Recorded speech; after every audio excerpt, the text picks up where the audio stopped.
It happened when I was a teenager, during a quiet weekend when I was home alone. Seeking comfort in my parents' room, the only room with a TV, I settled in for the night. The house was eerily silent, the kind of silence that makes even the faintest creak sound like thunder. Around 2 a.m., something stirred me from my half-asleep state. It wasn't a sound, it was a feeling, a heavy, unshakable sense that someone was watching me. My eyes darted toward the hallway. That's when I saw it. Standing there, just beyond the threshold of the room, was a shadow person. It was unlike anything I'd ever seen. A tall, man-shaped figure, impossibly dark, its silhouette cutting through the dim light cast by the flickering TV. It wasn't a trick of the light. It was there, undeniably real, staring straight at me. My breath caught in my throat, and an icy wave of fear washed over me. For what felt like an eternity but could only have been 5 seconds, we locked eyes. Well, I locked eyes with whatever it had instead of eyes. The terror was paralyzing, but I couldn't look away. Then, as suddenly as it appeared, the figure turned and walked down the hallway.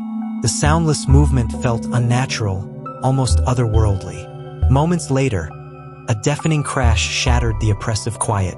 I was too terrified to investigate. My hands trembled as I grabbed the remote and frantically changed the channel to anything that felt safe.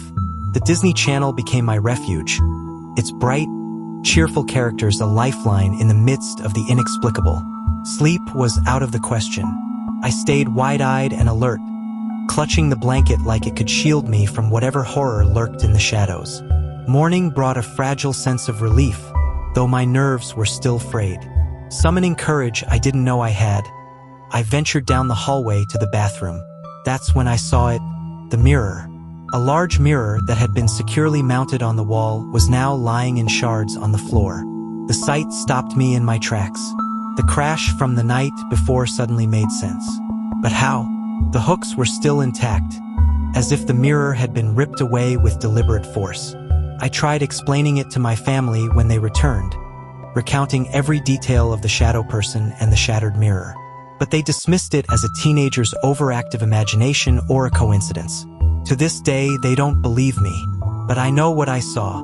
The memory is etched into my mind, a chilling reminder that some encounters defy explanation.